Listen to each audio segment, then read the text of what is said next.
Welcome to the Gay Buddhist Forum, where teachers from all schools of Buddhism offer their perspectives on the Dharma and its application in modern times, especially for LGBTQI audiences.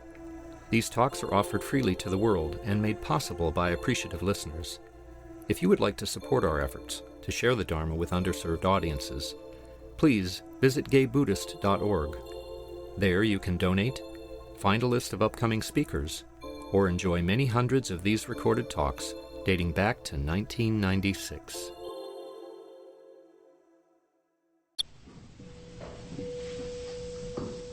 Welcome back. Next we go around and say our names. I'll start. I'm George. David. Michael. Andre. My name is Henry. I'm Shantan. Jason. I'm Robert. Peter. Kurt. Ricardo. Larry. Scott. I'm Tal. My name is Bill. Christopher. Michael. Ernie. I'm Brad. Ted. Mike. Jack. Matthew. My name is Ray. I'm Ed. Rob. My name is Bob. My name is Harley. Clark. What's your name? Oh, Alan. Alan.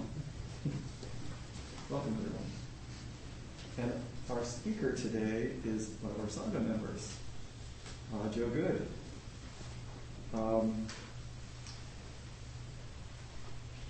And his talk is called Start Simple, Buddhism and Art Practice.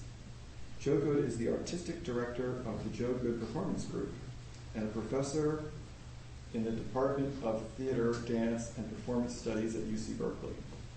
He has had a meditation practice since 1979 and has incorporated Buddhist principles and meditation practices into his choreographic works.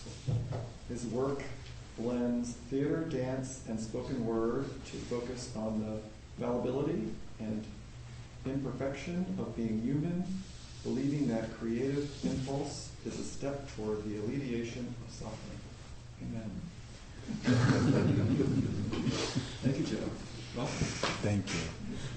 Thank you, everybody. I'm honored to be here, and not sure I should be here because I feel like I've sat on that side so many times and received such wisdom and deep knowledge and understanding of Buddhist philosophy. And I have a thimble full of that to contribute, but I'm going to look at it from the artistic perspective. I had to write it all out because I was nervous about forgetting. And I created this little tower of podia so I can actually see my script. So I'll be relying on that heavily. And Tower of Podia might be a good sci-fi film. I don't know. So I want to consider with you what are the connections between somatic awareness of the body and the Buddhist concept of being present in the moment, and artistic expression. And I know you might be thinking, as I think, does artistic expression or artistic practice really belong in that company? We all know that artists are egotistical, beret-wearing narcissists, and that they are not to be trusted. And I wouldn't disagree with that. But I had been asking myself in the last decade or so, maybe longer, can one's artistic practice, and I'll talk a little bit more about what that means, coincide with or contribute to the Buddhist practice of skillful living? For me, artistic practice means a body practice, a somatic practice. Somatic means acknowledging what the body feels, but also trying to understand and employ some of the mechanisms of the body to reach understanding.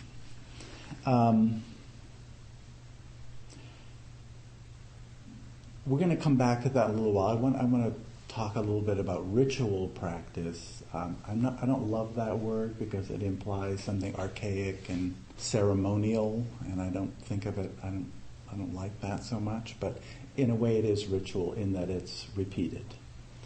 But I want to talk to you about how I got here to this way of thinking, because I didn't start off in my artistic career thinking about how practice could benefit my life. I think I grew up, as most of us probably did, in an American culture that is very achievement-oriented, very kind of vertical. Like, I thought becoming an artist meant that you accumulate a lot of skill, a lot of undeniable skills that you could do. You paired that with your innate talent or genius, which is a concept I find very dubious now, but used to believe in. And then you had a vision. You had some master vision. So you just had these three components, and this is what I was taught very clearly in my artistic training. You have skill, and you have to really put your nose to the grindstone. You have talent, and you have vision. And you have those three components, and if they're big enough and bold enough and bright enough, you can make some kind of art that is unassailably fabulous, and everyone will bow down to it, and you will be an artist. So that's what I thought. And I'm sorry to say, I think it's pretty much still the common wisdom out there about art making.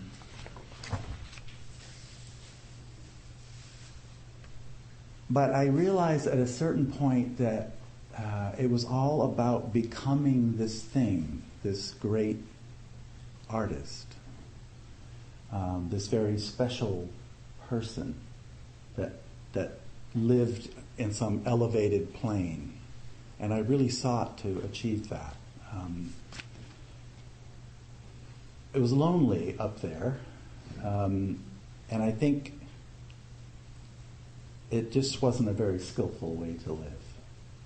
It was based on competition and always looking over your shoulder, trying to make sure that no one else was catching up.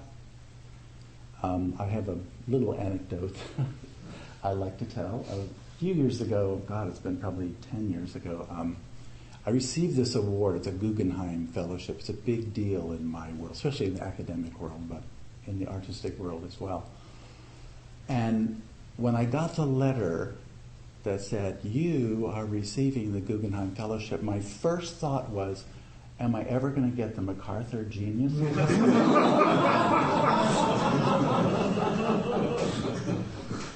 And how wretched a life is that?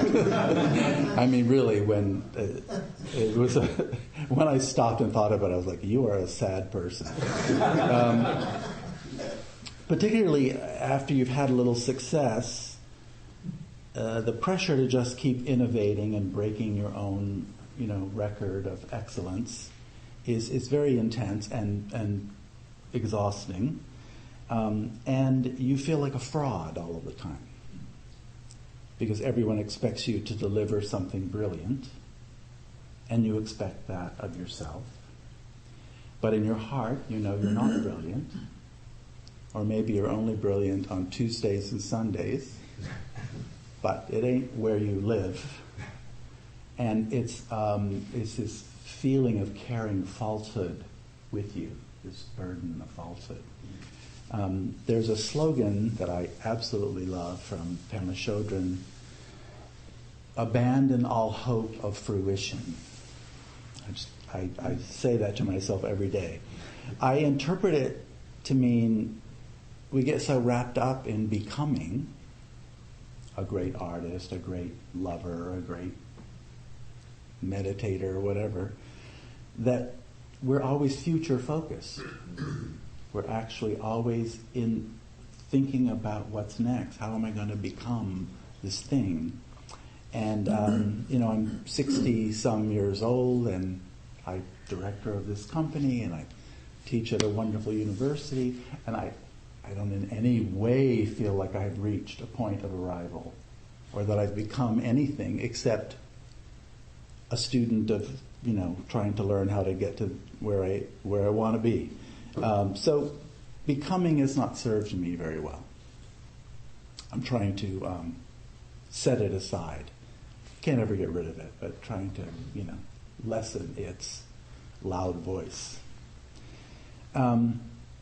Actually, I'm going to ask you to just breathe with me for a moment. And while we're breathing, I'm going to ask us to do it in a specific way, but I want to remind us that while we're breathing, we're not becoming. The beauty of concentrating on the breath, concentrating on the body, is that in that brief moment, you're not focused on becoming. So let's just breathe on the in-breath, kind of like a mantra. Say to yourself, I'm breathing in. I'm aware that I'm breathing in. And on the out-breath, I'm breathing out. I'm aware that I'm breathing out. Try to make that statement last for the whole breath. I'm breathing in. I'm aware that I'm breathing in. I'm breathing out. I'm aware that I'm breathing out.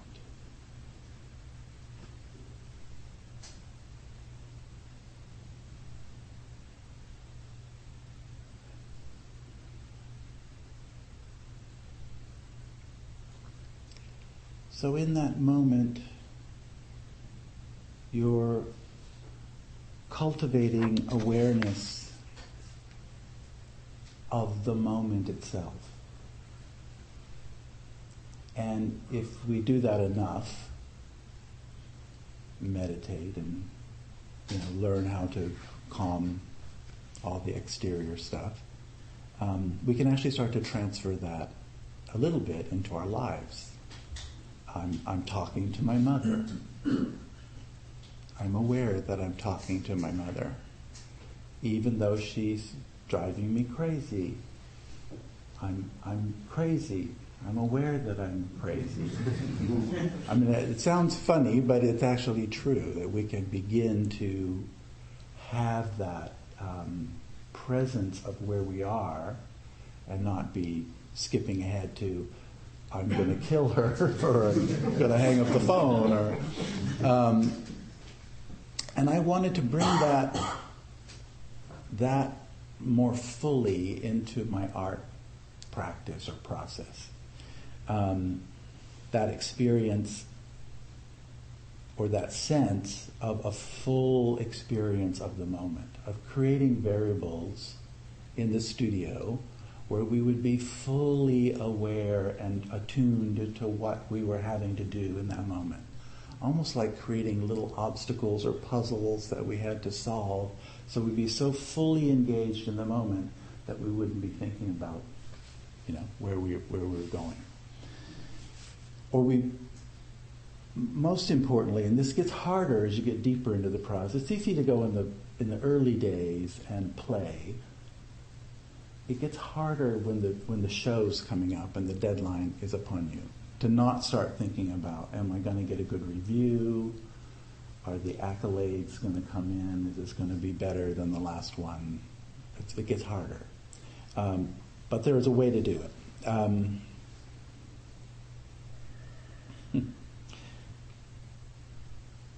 I wanted to keep myself and the people in the room that I'm working with focused on what interests me right here. How can I bring my full experience of myself? How can I bring myself, my vulnerable self, into this moment? I'm not pretending to be an expert or something I'm not. I'm going to bring all of me to this moment and this thing that we're doing. And I do want to digress for a moment and talk about vulnerability because it's an important driver for me. When I started first coming to Dharma talks, I don't know, 10, 15, no, probably longer than that ago, and people would talk about the first noble truth, that life is suffering, that we ourselves are going to suffer, that this suffering is inevitable, just as sickness and death are inevitable. I just found such relief in that acknowledgement. For me, it was like, oh, yes, I'm suffering, and I don't have to hide it all the time. I don't have to suppress it all the time. It was so huge for me, I can't tell you. And that somehow led me pretty directly to, I'm imperfect, and I will always be imperfect. And that's what it means to be human, and it's something beautiful in it. It's not something to be avoided at all costs.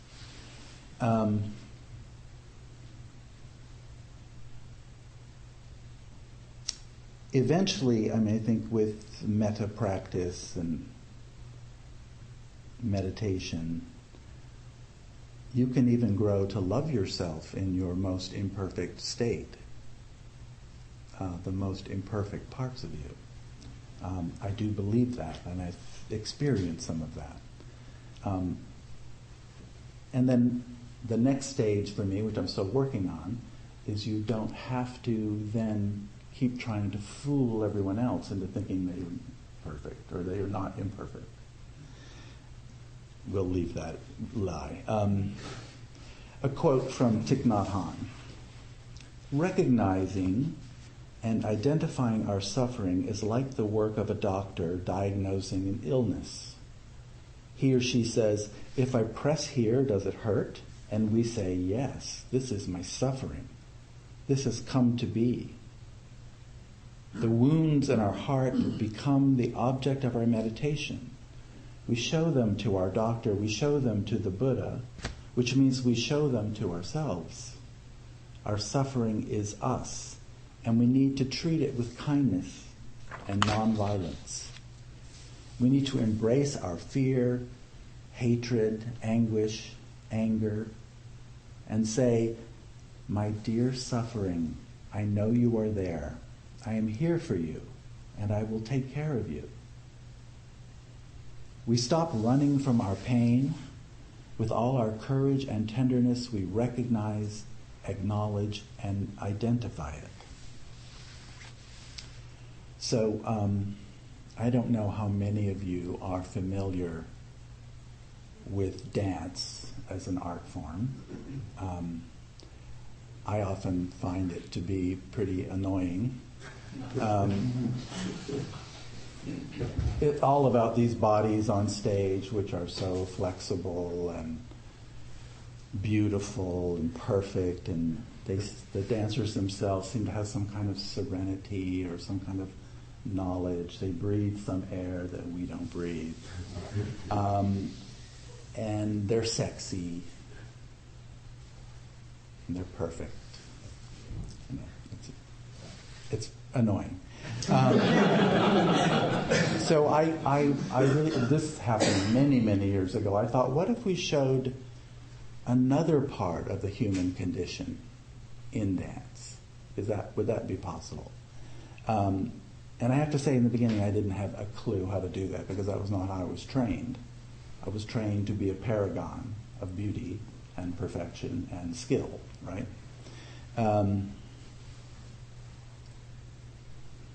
So I think what I came to sort of slowly, and this is the start simple part, is that I had the realization, it took me longer than it should have, that these dancers who were in front of me were not skill machines, but they were actually people, imperfect people with problems and fallibilities and, just like me.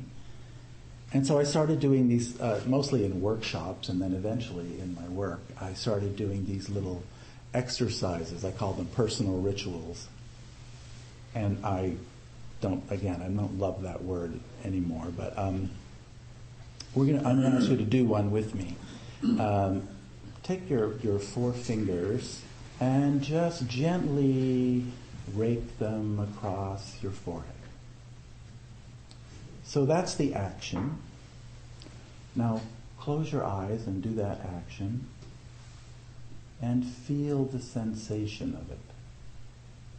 So action brings sensation. And finally, we're going to add intention. And I'm going to ask you to, we can't ever quiet the mind, but we can maybe calm the mind a little bit. I feel like I'm pulling those thoughts away, those busy monkey thoughts. Yeah? So one more time with your eyes closed. Action, sensation, intention. And then next I want you to take that same hand and just place it on the tip of your nose. That's the action. What's the sensation of that? Not as delicious, but what is it? And finally the intention, let's just say, I'm here. I'm still here. I'm still alive. And I'm going to notice that. And then look at me for a second. We're going to take these 5 fingers and we're going to very slowly and gently land them on around the sternum area, but a gentle landing, like a moon landing, right there. What's the sensation? You have to do it slowly and gently. What's the sensation? And the intention is, I am fragile. I am vulnerable. I'm accepting that. I'm queer. I'm different. Whatever works for you. So, landing gently, sensation and intention. And finally, just flatten that hand and cover it with the other hand. Sensation. What is the sensation? I'm going to treasure this fragility because it makes me perceptive. It helps me to understand the world and to be compassionate. It's my gift. Now we're going to do the whole thing. This is like a class, y'all. Fingers coming gently across, calming the monkey mind, touching the tip of the nose.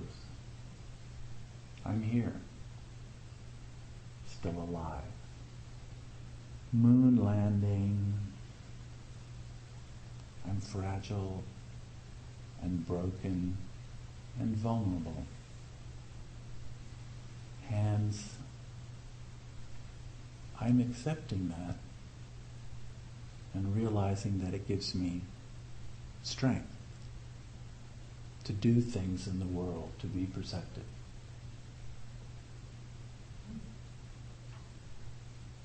Let's do it once without me talking.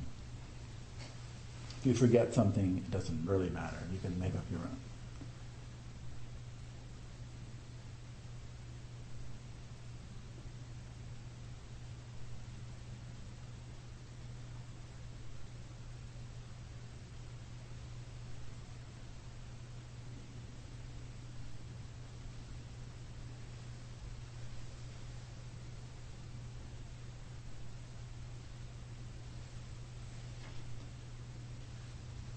The power of these personal rituals is, and you can make them up, is that they're like reminders. They're like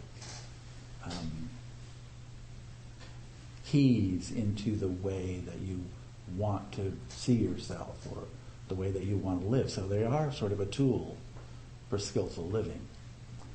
As an artistic fodder,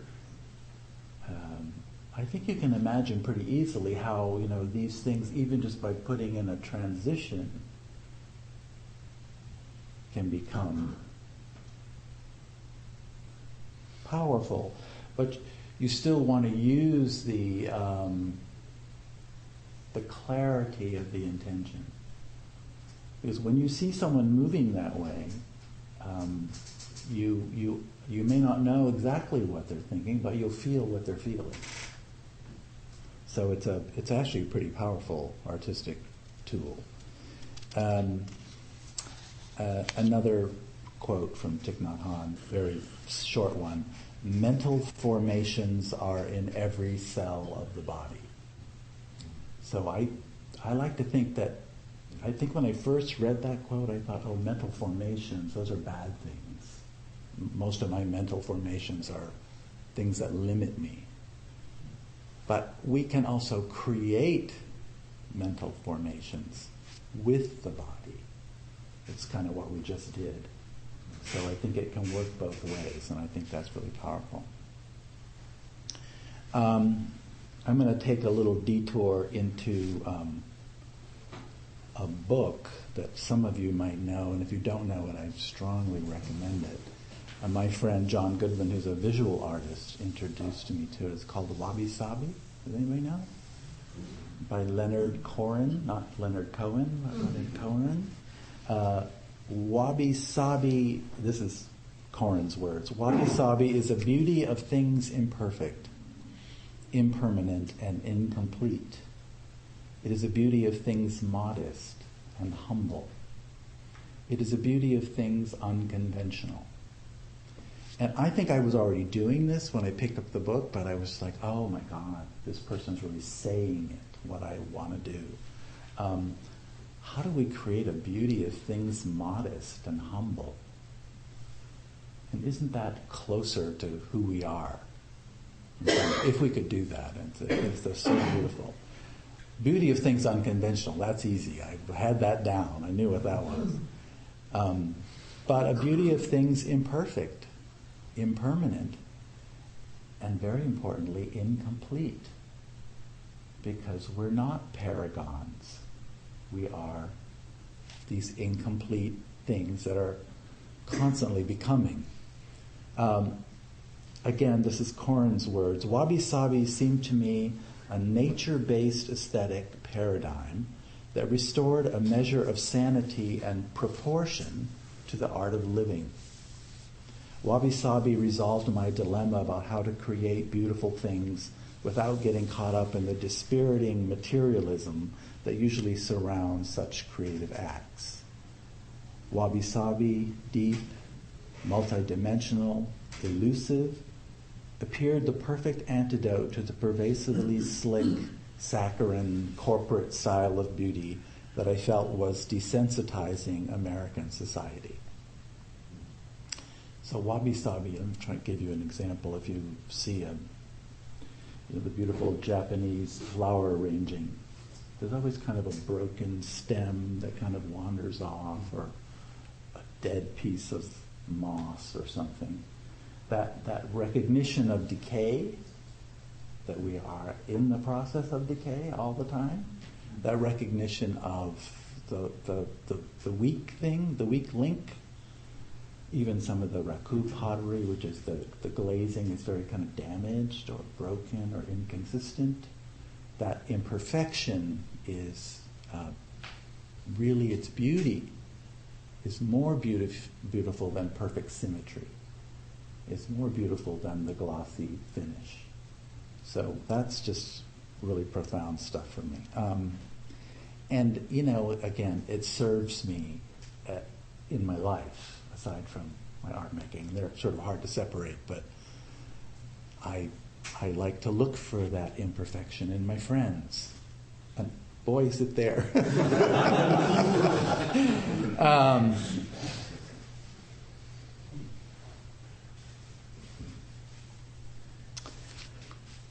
So,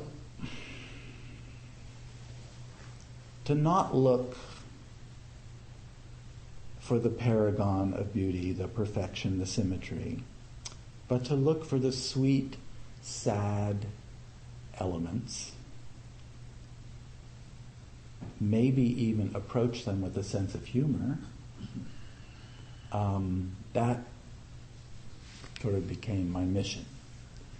This is Rumi. Someone who doesn't make flowers makes thorns. If you're not building rooms where wisdom can be openly spoken, you're building a prison. So that led me to think that I could find a purpose in my art making, beyond recognition, beyond being aesthetically smart. I could actually find a purpose. If you're not building rooms where wisdom can be openly spoken, you're building a prison. And I have to say now, when I go to see these spectacles of beauty, I'm not going to name names, but this stuff that's out there in such abundance, it feels like a prison to me, because I feel like what an opportunity you have to ask us to think about something, to ask us to go into the interior of our lives and make them richer, to cultivate something. And all you're showing us is beauty, empty beauty, that actually feels very separate from me. And at the, it's, yeah, enough about that. It became clear to me that I wasn't going to find the soft, vulnerable side of being human by imposing my vision, I'm very anti-vision these days, onto a group of dancers and asking them to fulfill my vision. Because that's like asking for a urine sample, here's the cup, fill it up. But I didn't really know. I mean, I'd always been taught that as the choreographer, as a director, you already know the answer and you're just, filling in the blanks. I had to really let go of control. I had to stop teaching people steps and stop asking people to think like me. That was a really hard one. Because originally I thought that was my job. I'll go into this room and I'll get people to think like me. Because who could be smarter than me? And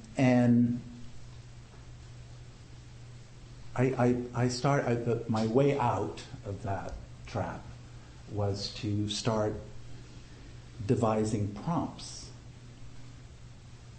So I'd say things like, and these are things that I've actually said, what happens if you try to push her over and she won't let you? Or how do you move when there is an itch under your skin, one that you can't scratch? Or what if you move through the person who's beside you like a vapor, like a thing with no weight that can barely be seen?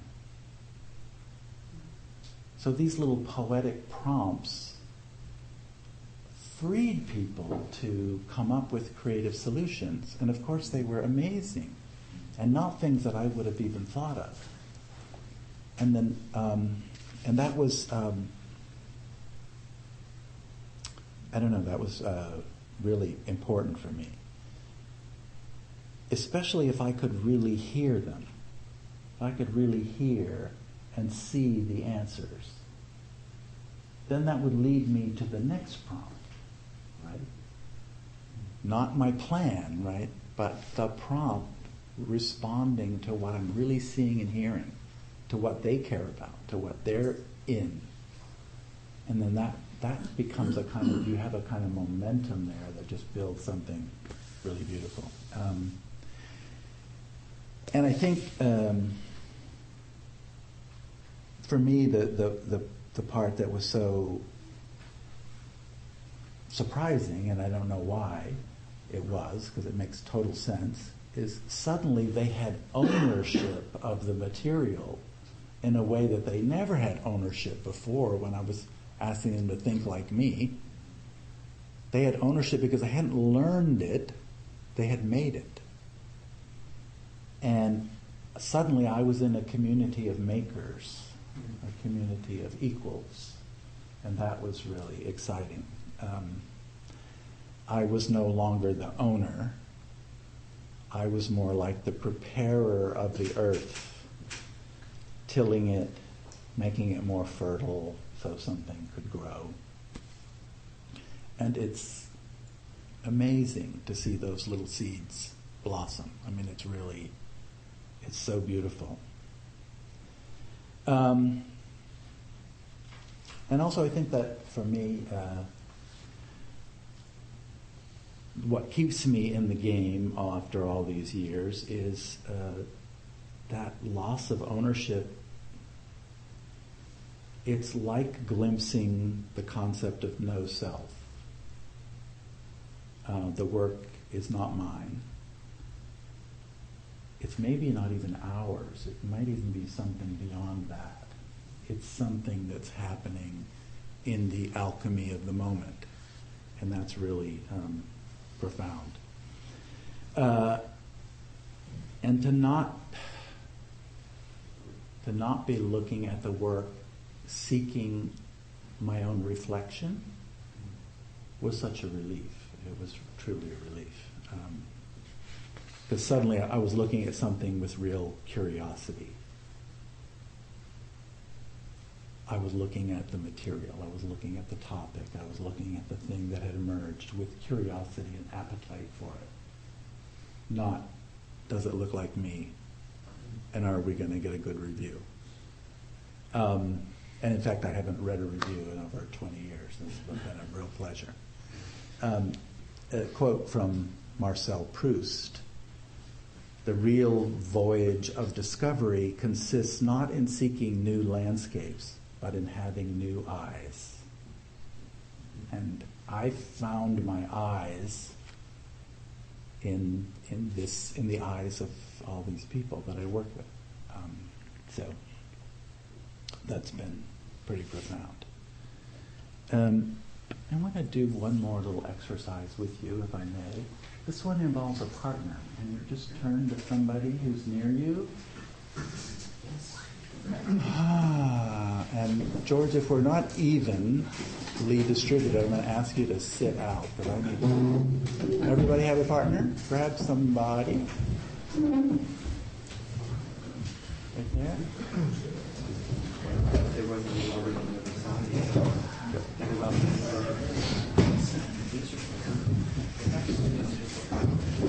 Okay.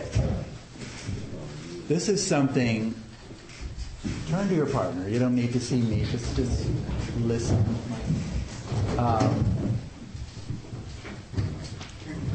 This is something I do in every workshop.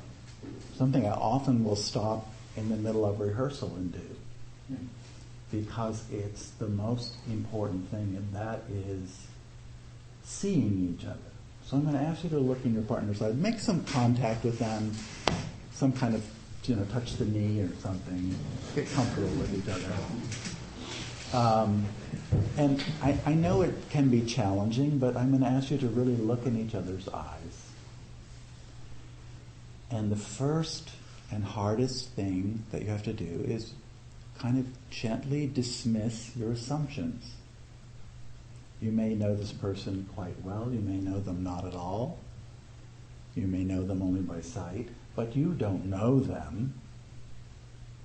You don't know the depth of their pain or their capacity for love, or there's so much that you don't know. So let it go. Just because they have that haircut and those wrinkles or whatever, it doesn't tell you very much. You're basing that judgment on very little information. So we're going to try and look at the animal. Keep looking at the eyes. Look at the eyes are tissue and membrane and a lot of water. And I'm going to imagine that I stepped into a clearing and I saw this animal, and it's not an elk or a caribou. It's this thing that I don't know. I don't know what it clearly isn't going to hurt me. can I just let it be what it is in all of its gloriousness? Because I sense that there is a great capacity there for love and understanding and feeling and knowing. Can I just enjoy that? Look inside that and enjoy its possibilities without asking it to do something for me or be something that I want it to be or that I thought it was going to be, or without protecting myself from it. This takes real courage to be unprotected in front of the strange being. So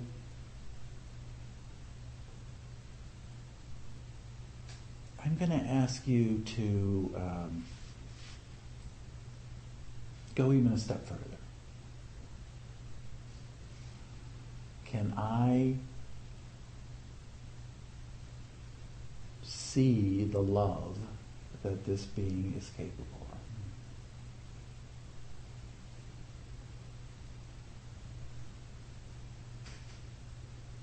Without any regard for myself.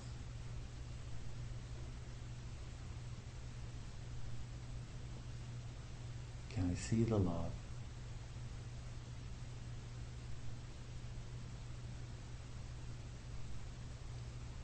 And now can I feel reciprocally what's happening between us? That I am being seen. And my capacity for love and for pain is being seen and being held in this moment. Because once we establish that, we can do anything together. So now just lift your hands up. Let's take a little prayer pose, but in front of the chin. Keep your eye contact with your partner.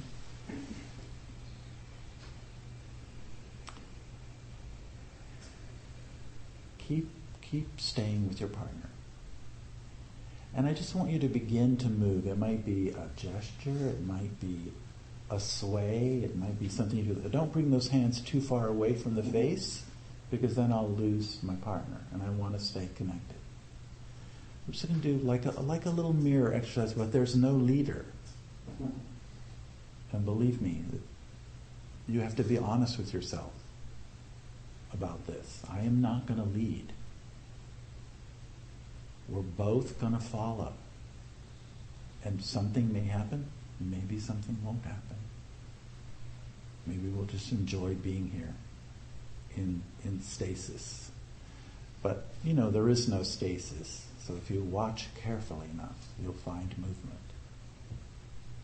And just follow. See what happens.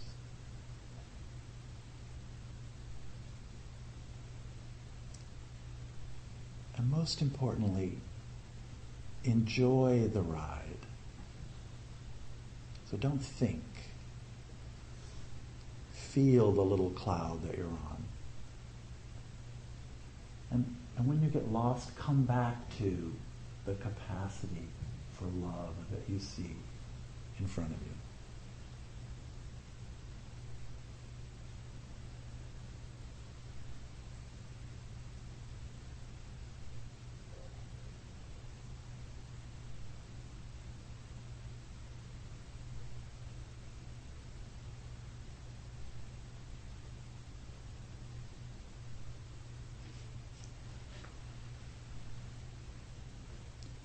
What if I entered into a contract with this person that we're not going to be afraid?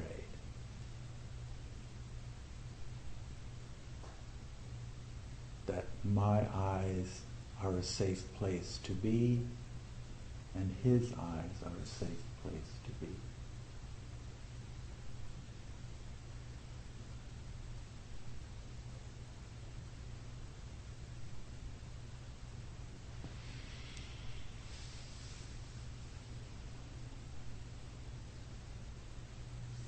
All right. maybe give your partner a little hug.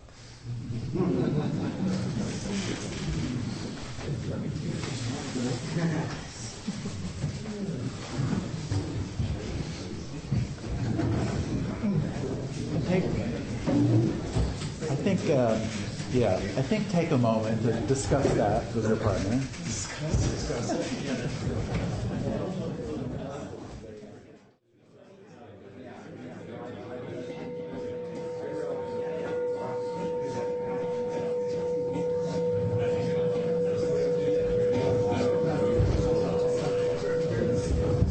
Okay, thank you. That was a lively conversation, so I think that's a good thing. Anything that you'd like to report back to the group that you felt, discovered, heard? I just want to say, there's lots of things I'd like to say, but I want to say thank you, not just for your being here, presenting what you presented, but for my experiencing what I remember as the most gentle and wise talk that I ever remember here. It was just beautiful and wonderful. And I thank you. But anything about this little thing that you just did? No? You're keeping it to yourself? Yeah. I thought it was uncomfortable at first, and I realized, like, the person I was with, like, his eyes, his pupils kept, like, searching, and then finally got to a point where, and also for me, like, we were able to, like, actually settle and get to it. But it was also, I can't think of an adjective, but fascinating. It's fascinating that we're able to communicate without even. Yeah. Yeah. I was grateful just to. I found it easy to look into my partner's eyes, but sometimes I noticed that I put a wall up, in other ways. So this was a great reminder to like be, like in the world and continuously removing that wall. Sometimes I don't notice it comes back. Mm-hmm. Thank you for that. Yeah. And just imagine that if you were in an artistic, collaborative situation with somebody, to do this is just huge. It's huge.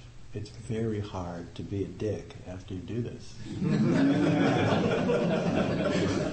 So, yeah.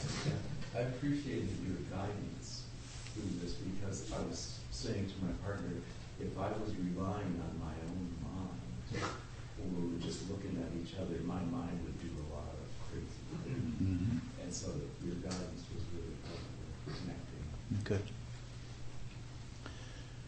And then we have time for a couple of questions. Yeah. Tell us more about why you are suspicious of the idea of talent and genius. I'm sure it exists. Who is it? Beethoven or Bach, one of those characters, Mozart, playing concertos at age 3 or something. I mean, that's freakishly something, talented. But to center one's thinking around that, or to try to cultivate that, or to try to hold on to that as your prize is very alienating. It separates you from people. It's a separator. And I feel like we went through this whole period of modern art, which much of my work is in opposition to, which was very opaque. Here's this abstract painting, or here's this abstract dance or something, and I don't know what the hell it is. And I feel like a rube standing in front of it, because I don't know what it's about, but it feels like it's come from God. It has some divine, this artist has been touched with something that is for them, and I get the crumbs.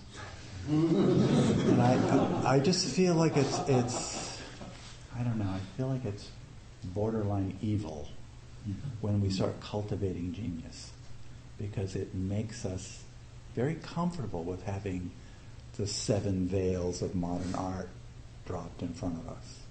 Because I'm a genius, you can't question me. Yeah, and so it's something that I teach young artists all the time, many of whom think they're geniuses, and I say, maybe you are, but what do you have to say?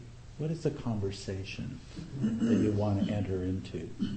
And how can you focus on that rather than focus on pumping up your genius?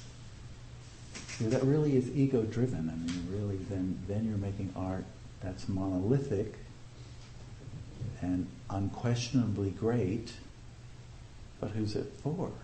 It's for you. It's not really for anybody else. And that's a very austere opinion, but that's my true opinion. I can't help myself. Yeah. I was curious, because of the position you're in, I believe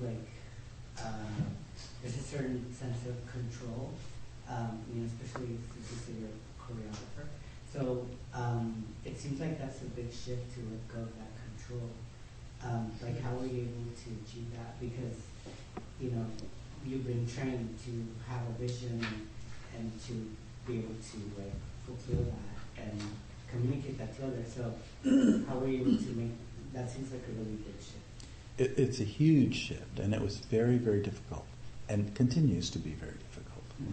And when I'm tired or in a rush or against a deadline, I find myself reverting back, and I immediately see that the results are not going to be good. I get immediate feedback, thank goodness. Not so much that people say, "Oh, you suck," but I see that the work suffers because I'm relying on me pushing it, me saying, "Think like me, and let's get this done because it's tomorrow." I revert, but it's a process of reminding myself that isn't what makes me happy, and it isn't what gets results, really. It isn't what makes transformative art. So, yeah, it's a process. Joe? Yeah. Quick comment and then a question. What you said about beauty in art maybe being a prison, I would have to, you don't have to address it now because it's not a question, but I guess I feel like some art, like when I go to the ballet, it really speaks to me and it makes me feel something and it makes me wonder why I'm feeling something, and there is an interaction and it is still perfect. So I'm just questioning that. Mm-hmm. But my question is, you've talked a lot about how your practice, your Buddhist practice has influenced your art, and I know it's a dialogue sort of, but have you thought about how your art influences your practice? I'm just wondering if you have anything to say about that. I really do want to answer you on the first thing, because I totally agree with you. There are things that I see that are beautiful, that somehow have heart and have lived experience in them that are beautiful. So I'm not totally allergic to that. But I just feel like it's a bit of a trap, can be, for people. Yeah. Trying to make beauty and trying to deny anything else. I actually think what I make is incredibly beautiful. So don't get me wrong. I think it's beautiful, beautiful, beautiful. But it's a different kind of beauty. It's coming with a more inclusive kind of beauty, hopefully. Yeah. And then I've forgotten the second part. Oh, my practice. Your art affecting your practice. Yeah.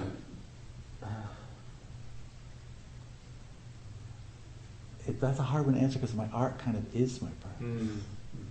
Every day before rehearsal, we do an hour on the floor of this kind of what I call movement for humans. It's really just a kind of meditation using parts of the body. So that is my practice. That's where I do it.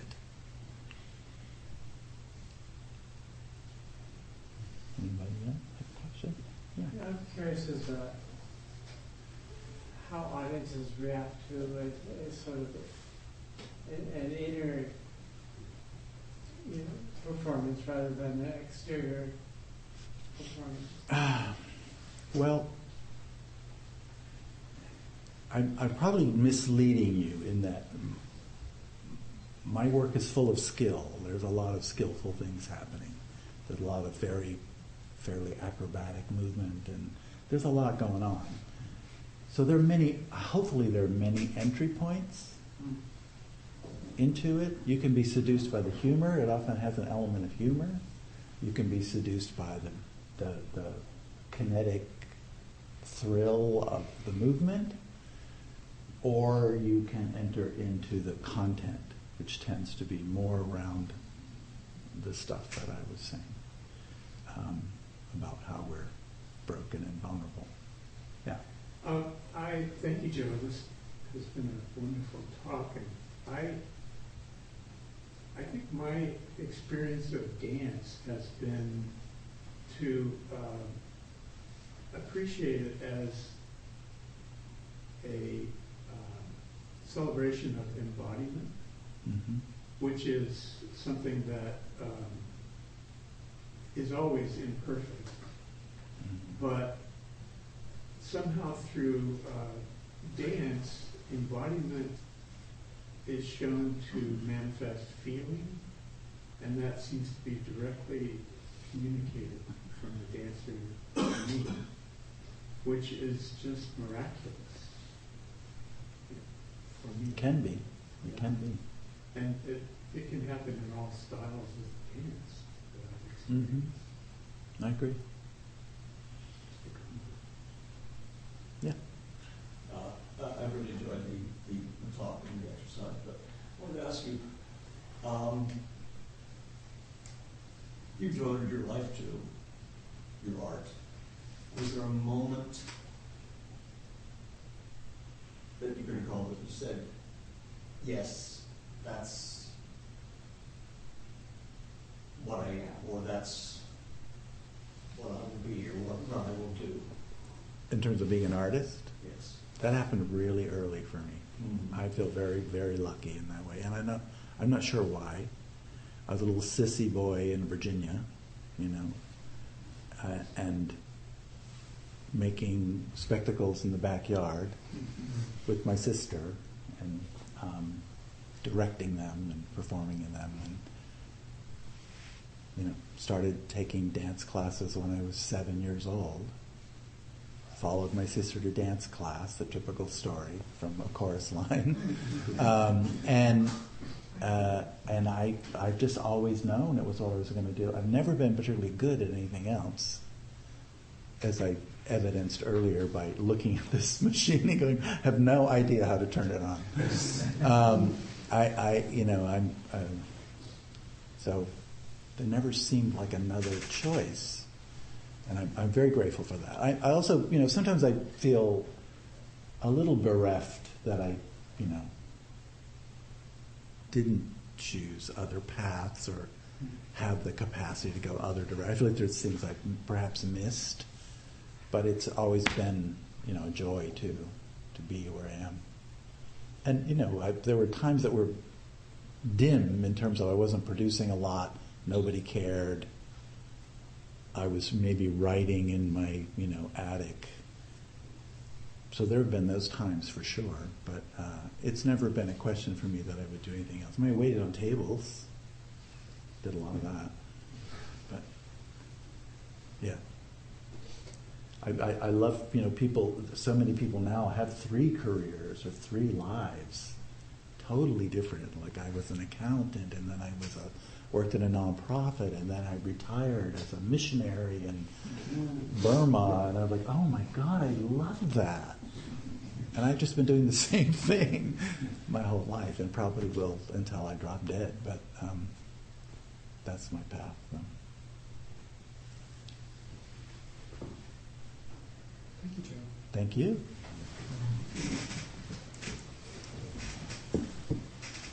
Do we have any announcements? Once again, I would like to remind people of the wisdom stories about that day-long retreat that's coming up in less than 3 weeks. Randomly here. There will be a free meal. It's running on Saturday, March 23rd, starting at 9:30 a.m. The program runs from 10 to 5. And the request is that you actually provide Donna to the speaker rather than any other separate admission. So there are still places available, so if you're interested, there are sheets on the credenza which will give you all the instructions on how to sign up. Who is the speaker? Her name is Cindy Spring. And she actually has a website by that name, if you want to find out more about her. Thank you. Thank you. Any more announcements? Besides being your facilitator, I'm also your host. There are organic mandarin oranges out there from Rainbow. Please help yourself. I'll be coming around with a Don bowl. Donna's holy word for generosity, and your contributions help support the Sangha, be big with this space, and our speakers, and Larkin Street dinners, and newsletters. Sometimes goes to prisoners, people are incarcerated, so please be generous. Suggested donation is $10. And sometimes people meet at the door at 12:30 to go out for lunch. You're welcome to do that, and there's a sign-up sheet on the credenza if you're interested in being on our email list. And we'll gather in a circle for the official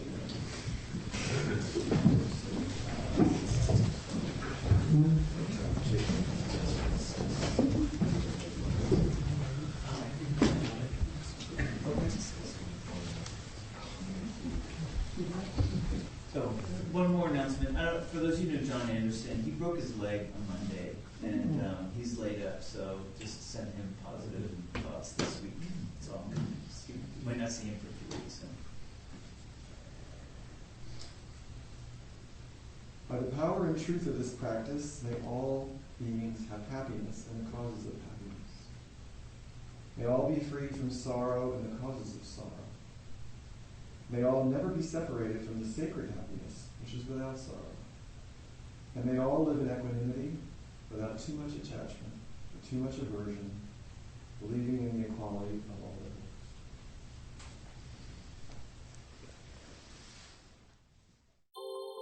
Thank you for listening to the Gay Buddhist Forum.